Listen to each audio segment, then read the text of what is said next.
Hii ni kasheshe. Jaji Warioba ameshindwa kujizuia. Ameongea mazito ambayo yameitikisa nchi kwa muda mfupi. Amesema uchaguzi wa mwaka 2025 umeshusha hadhi yetu kitaifa. Hapa tunaizungumzia kauli yenye uzito mkubwa iliyotolewa na mmoja wa viongozi wenye hekima na uzoefu mkubwa katika historia ya Tanzania, jaji mkuu mstaafu, mwanasheria mkuu wa serikali na waziri mkuu na makamu wa kwanza wa rais Joseph Sinde Warioba. Katika mahojiano na waandishi nguli Jenerali Ulimwengu, Jaji Warioba anasema wazi na bila kificho, uchaguzi uliopita ni kwamba tulipata rekodi ile kwa sababu tume ilipiga kura na kura ilikuwa bandia. Kwa hiyo imeshusha hadhi yetu kitaifa. Hadhi yetu imeshuka sana kwa sababu kila mtu anafahamu uchaguzi ule au kuwa na haki. Hii kauli kali inayotoka kwa mtu ambaye amewahi kuwa katika nafasi za juu zaidi za kisheria na kisiasa nchini, leo tutaizungumzia kwa kina. Jaji Warioba anashambulia moja kwa moja uhalali wa uchaguzi mkuu wa Oktoba 29 mwaka 2025 na anasema kuwa uchaguzi huo ulikuwa na kura bandia, yani fake votes. Tume ya Taifa ya Uchaguzi ilihusika moja kwa moja katika uzalishaji na kujumlisha kura bandia. Matokeo yalikuwa si ya haki na yalishusha hadhi ya taifa kitaifa na kimataifa. Kila mtu anajua uchaguzi haukuwa wa haki, hii si siri. Anasisitiza kuwa hili si swala dogo, limepunguza heshima ya nchi mbele ya dunia na miongoni mwa wananchi wenyewe. Kauli yake inakuja baada ya ripoti ya tume ya Jaji Chande na wakati wa mvutano mkubwa wa kisiasa unaoendelea nchini. Uchaguzi wa Oktoba 29 mwaka 2025 ulikuwa na mvutano mkubwa kuliko uchaguzi wowote katika historia hivi karibuni ya Tanzania, na kulingana na ripoti mbalimbali na madai yaliyotolewa yalikuwa ni kama ifuatavyo. Kulikuwa na madai kwamba kulikuwa na mambo makubwa ya udanganyifu wa kura, vizuizi kwa wagombea wa upinzani hasa Tundu Lissu pamoja na Chadema, na matumizi ya nguvu na polisi wakati wa maandamano. Pia Tume ya Taifa ya Uchaguzi ilishutumiwa kwa kushindwa kudumisha uhuru na haki. Na jambo lingine lilikuwa ni matokeo yalizua maandamano makali yaliyosababisha vifo vingi, ambapo ripoti ya tume ya Jaji Chande ilikiri vifo ingawa idadi ilishabanishwa. Yani kulikuwa kuna tofauti kati ya idadi iliyotajwa na ripoti ya tume na idadi ambayo ilikuwa inatajwa na asasi za kiraia pamoja na vyama vya upinzani. Jambo lingine ni kuwa baadhi ya vyama vya upinzani vilikataa kushiriki au walifungiwa kushiriki kikamilifu.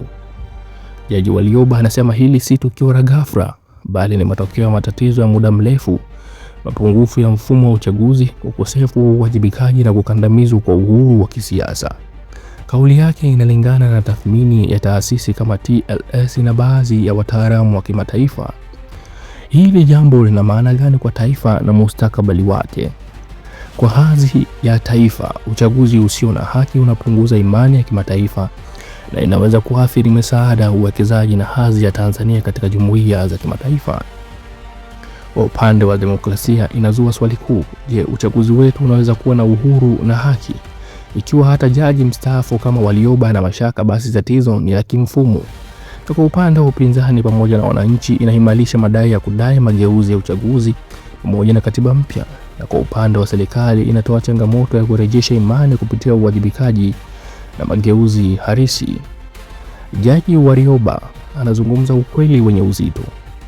Kama mtu mwenye uzoefu mkubwa wa kisheria na kisiasa, kauli yake inapaswa kuchukuliwa kwa uzito mkubwa. Uchaguzi usio na haki unapunguza hadhi ya taifa na inaharibu imani ya wananchi katika mchakato wa kidemokrasia. Kura bandia na udanganyifu ni tatizo la msingi. Ikiwa tume ya uchaguzi ilihusika au ilishindwa kuzuia udanganyifu, basi mfumo mzima unahitaji marekebisho makubwa. Hili si swala la chama kimoja, bali ni swala la mustakabali wa demokrasia ya Tanzania. Ripoti ya tume ya Jaji Chande inatakiwa iwekwe hadharani ili umma uweze kuiona na kuijadili. Na pia mchakato wa katiba mpya uanze haraka kwa kutumia rasimu ya tume ya Jaji Warioba ili kuepuka gharama na kuchelewesha. Na pia serikali pamoja na upinzani zinatakiwa ziingie katika mazungumzo ya kitaifa yenye usawa na uwazi ili kurekebisha sheria za uchaguzi na kurejesha imani. Jambo lingine lilikuwa vyombo vya usalama na mahakama viwe huru na visitumike kama zana za kisiasa. Na mwisho wa siku, uchaguzi wa haki ndio msingi wa demokrasia halisi. Ikiwa tutaendelea na uchaguzi ambao watu wengi wanaamini haukuwa wa haki, migawanyiko itaendelea na hadhi ya kitaifa itashuka. Tanzania inaweza kuwa bora zaidi, inategemea ujasiri wetu wa kurekebisha mambo. Jaji mstaafu Joseph Sinde Warioba amesema wazi kuwa uchaguzi wa mwaka 2025 ulishusha hadhi ya Tanzania kitaifa kwa sababu haukuwa wa haki na ulikuwa na kura bandia. Kauli hii inatoa wito wa mageuzi na uwajibikaji. Tanzania inastahili uchaguzi wa haki, hekima na umoja. Tuungane kujenga taifa lililo bora. Ujasiri wa Jaji Joseph Sinde Warioba wa kusema kuwa uchaguzi uliopita haukuwa wa haki. Kwa hiyo inamaanisha kwamba hata viongozi waliopo madarakani ni viongozi wasio na haki ya kukaa kwenye madaraka hayo. Ni kauli nzito sana ambayo inaweza kuwa na madhara makubwa sana kwa taifa. Je, ni wewe ndugu mpenzi mtazamaji na mfuatiliaji wa chaneli hii, una maoni gani kuhusiana na kauli alizozitoa Joseph Sinde Warioba ambaye ni jaji mkuu mstaafu wa Tanzania? Wewe maoni yako ni yapi kulingana na kauli hizi? Je, kweli unaona yuko sawa kutoa kauli hizo wakati huu, au unaona kuna issue inaendelea hapo? Tuachie maoni yako na tutazidi kukuletea habari kadri zinavyozidi kutufikia.